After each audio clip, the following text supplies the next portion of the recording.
Bonjour à tous, les amis, l'heure est grave, on s'attaque à un symbole du patrimoine de la bande dessinée française, j'ai nommé Astérix. Et oui, l'invincible Gaulois, malgré son âge canonique et son bon sens populaire, est en train de se faire rattraper par la folie furieuse des SJW de tous bords, au premier rang duquel nos copines féministes. Alors Astérix, pour la plupart des gens, c'est cette BD culte qui réunit tout ce qui fait la France qu'on aime, une bonne dose de tradition franchouillarde, de la bonne bouffe, un brin d'action, de l'histoire et un peu de comique de répétition. Dans la BD, Astérix, tout comme son village, fait usage de la précieuse potion magique pour résister aux envahisseurs romains, mais même Astérix est en train de se faire réécrire par les lobbyistes de tout poil. Et le pire, c'est que malgré quelques innovations particulièrement progressistes, dans le dernier album, les féministes en particulier ne sont même pas contentes du résultat. Voyez plutôt cette chronique de Mathilde Serrel sur France Culture. Malgré les meilleures intentions des auteurs, ce 38e album d'Astérix reste encore au stade du féminisme washing. C'est ma théorie. Entendons-nous bien, dans le monde tel qu'il va, il était temps d'inviter un nouveau personnage féminin au banquet moustachu des Gaulois. Bon, et ben l'introduction commence fort. Alors, je vais essayer de traduire rapidement ce que c'est que féminisme washing pour les auditeurs les moins avertis. Si je comprends bien l'idée, ça serait l'action de saupoudrer un peu de féminisme sur une œuvre sans changer le message en profondeur. Pour la suite, c'est de l'anthologie. Il était temps d'inviter un nouveau personnage féminin. Ah, voyons. Il était temps. Il était temps. On attendait. Pourquoi ? Parce que même dans Astérix, il faut respecter des quotas de parité, parce que les Gaulois ne sont pas assez inclusifs, parce que le monde actuel l'exige sous peine de passer pour des gens pas gentils. Ah non, bah non, c'est un peu court en fait. On parle d'une action qui se passe en Gaule il y a plus de 2000 ans. Est-ce qu'il faut absolument se calquer sur l'époque moderne ? Eh ben non. D'autant qu'Astérix est la locomotive de l'édition française. Disponible à peu près partout, tiré à 5 millions d'exemplaires, ce nouvel opus sera certainement cette année, comme le précédent en 2017, le livre le plus vendu de France. Son impact sur les représentations est donc significatif. Ah, voilà, maintenant on comprend. On arrive à la stratégie. Astérix, savant. Donc on va rajouter son petit message SJW, et comme ça va pouvoir porter aussi largement que possible.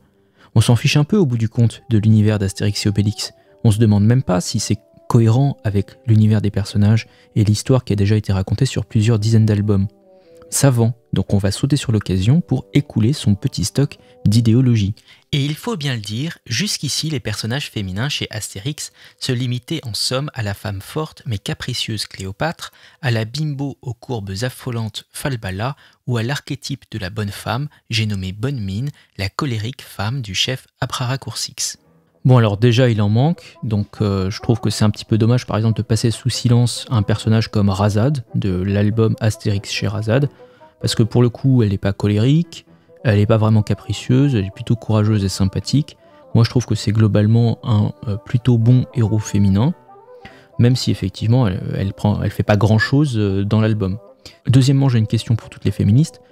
Vous vous plaignez là qu'il y a des femmes fortes mais capricieuses comme Cléopâtre. Est-ce que forte et capricieux, ça va pas un peu ensemble, souvent. J'ai comme l'impression qu'il y a une corrélation entre les deux. Enfin, je pense qu'on a perdu de vue le contexte. On parle d'une bande dessinée qui a tendance quand même à caricaturer tout ce qui passe. Est-ce que les personnages masculins sont mieux traités ? Est-ce que le type moyen se goinfre vraiment de 8 sangliers par jour ? Est-ce que le barde, il n'est pas ridicule à chaque fois qu'il essaye de chanter ? Est-ce que les trois Corses qui sont sur leur banc ne sont pas ridicules dans une certaine mesure ? Même César n'est pas présenté sous un jour très positif dans cette série. Mais voici donc Adrénaline, tout en noir, rousse, la tresse levée vers le ciel et les bras croisés, prête à en découdre, elle trône sur la couverture de ce nouvel album intitulé « La fille de Vercingétorix ». Dans un entretien au quotidien anglais The Guardian, car oui, la sortie d'un nouvel Astérix est aussi un événement à l'échelle européenne, le dessinateur Didier Conrad et le scénariste Yves Ferry, qui ont repris le flambeau d'Uderzo et Goscinny depuis les 3 derniers volumes, ont dit qu'ils avaient voulu un personnage différent des personnages féminins d'Astérix, qui sont plus souvent centrés sur la séduction. C'est vrai que de ce point de vue, Adrénaline disrupte. Adolescente élevée par 2 papas à la mort de son père Vercingétorix, elle refuse de s'habiller en fille, tient tête aux Romains qui la pourchassent comme aux Avernes qui veulent en faire une chef de guerre et finit par imposer son destin. Elle porte en elle l'image d'une jeunesse combative et solidaire, complètement dans l'air du temps. Alors, avant d'attaquer ce paragraphe, je voudrais signaler quand même aux gens qui sont à France Culture, on peut pas s'appeler France Culture et faire 2 erreurs dans le même paragraphe, à savoir ne pas accorder deux avec papa. Deux papas, c'est un pluriel, donc il y a forcément un S. Et deuxièmement, ne pas savoir comment prononcer le mot guardian. Arrêtez de faire comme tous les Français qui n'ont aucune idée de comment ça se prononce. Ça ne se prononce pas guardian, ça se prononce guardian. Voilà.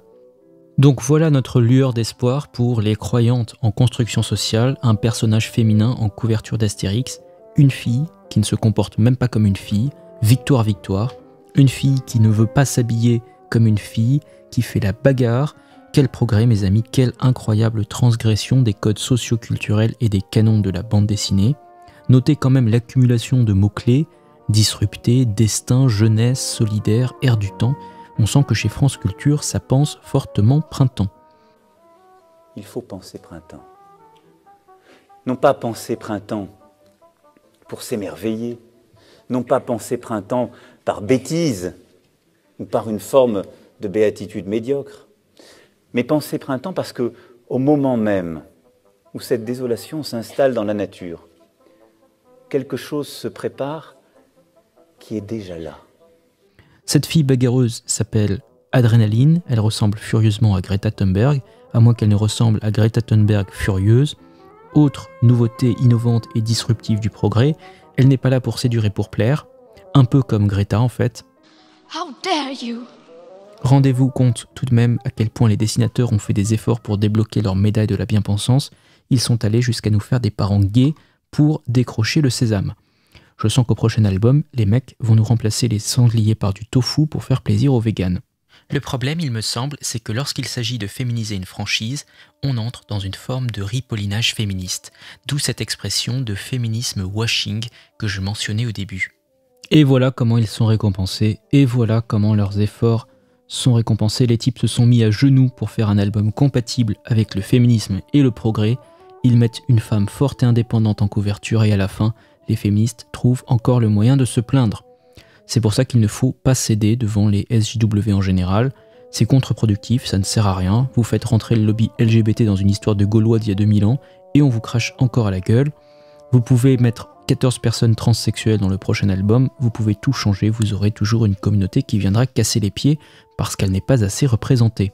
D'abord, comme s'il fallait rattraper le coup, ce nouveau personnage féminin doit forcément être marqué par la vigueur, le refus des attributs de la séduction et l'expression d'une indépendance farouche.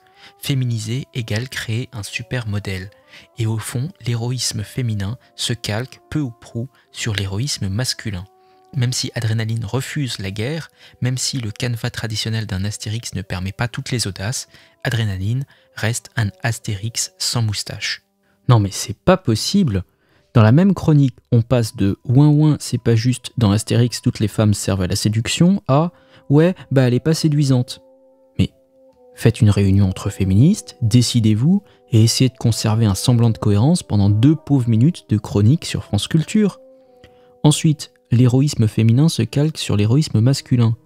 Oui, désolé, à l'époque, Twitter n'existait pas, et donc il n'y avait pas la possibilité pour des SJW aux petits doigts frêles de montrer l'étendue de leur courage en 140 caractères. De plus, il faut attendre les 6 premières planches pour l'entendre prononcer un mot, et elle reste dans cette aventure celle qu'on protège et qu'on délivre. Au fond, il n'y a pas vraiment de révolution car l'affichage de ces nouvelles femmes ou filles puissantes ne bouleverse pas les structures narratives. Non mais j'imagine tellement les SJW en apnée pendant les 6 premières pages à se demander quand est-ce qu'Adrénaline va parler et à compter les pages et les bulles en pensant au mansplaining.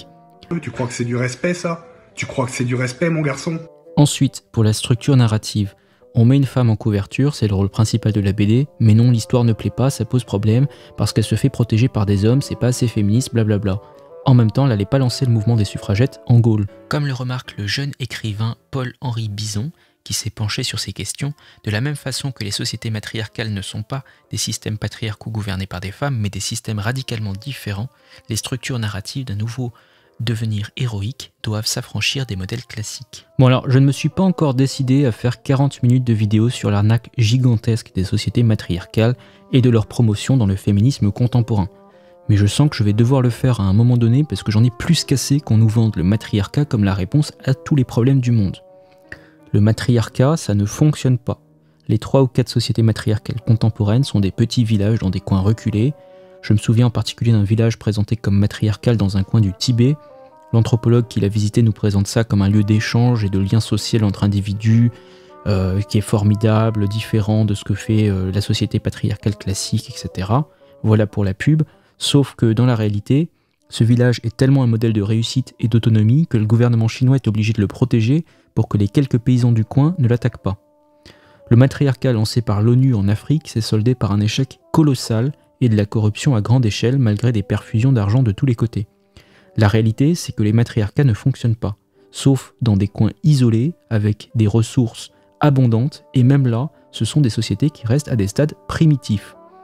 Si toutefois vous avez des cheveux bleus ou vert fluo et que vous ne me croyez pas, je vous en prie, j'ai une proposition pour vous. Prenez votre sac à dos, montez dans le premier avion et allez vivre dans le matriarcat de votre choix pour expérimenter la chose pendant quelques années. En plus, vous avez de la chance, vous n'avez même pas besoin de prendre avec vous votre chargeur d'iPhone, il n'y a pas d'électricité là-bas. Pour ce qui est de la structure narrative, honnêtement, je ne vois pas comment on conserve l'esprit d'Astérix et Obélix en changeant la structure narrative pour en faire un panégyrique de la femme moderne forte et indépendante. Astérix, c'est principalement de l'action, ça bouge, il y a des bastons, des courses-poursuites, des lancers de menhirs. Vous pouvez appeler ça de la masculinité toxique si ça vous chante, mais c'est ce qui fait le succès de la bande dessinée. Si on touche à cette base, on casse tout, et l'univers de la bande dessinée disparaît. Il reste beaucoup à inventer dans ce sens. En attendant, je lirai toujours Astérix en m'identifiant à Obélix entre force, faiblesse et gourmandise. De la part d'une féministe, je m'attendais forcément à un peu de gourmandise. The double quarter pounder with the fries. I like the chicken selects, also the hamburgers.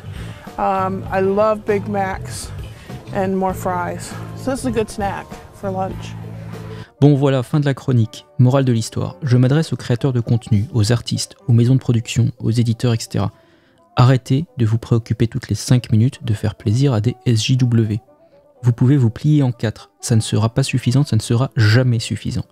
Donc ignorez leurs messages sur Twitter, faites des BD de qualité, vendez à des gens qui achètent vraiment, des grands-parents qui payent un album à leurs petits-enfants pour Noël et qui n'en ont rien à faire que les héros de Astérix soient gays, féministes, body positifs ou véganes.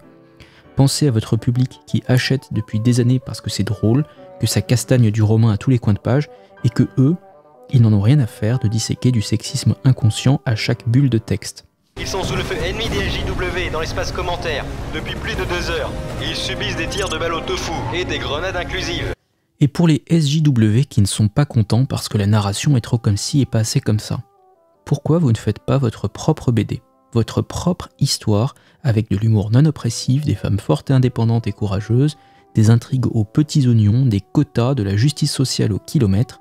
Pourquoi vous ne faites pas votre propre Martine et le patriarcat des chaussettes, ou votre Astérix et la maison des fous d'Evergreen? Comme ça, tous les problèmes sont réglés d'un seul coup. La vérité, c'est que vous phagocytez des projets qui marchent pour faire passer vos idées parce que même vous êtes conscient que ça ne se vendrait pas beaucoup, un Tintin et le mystère des non-binaires libanais.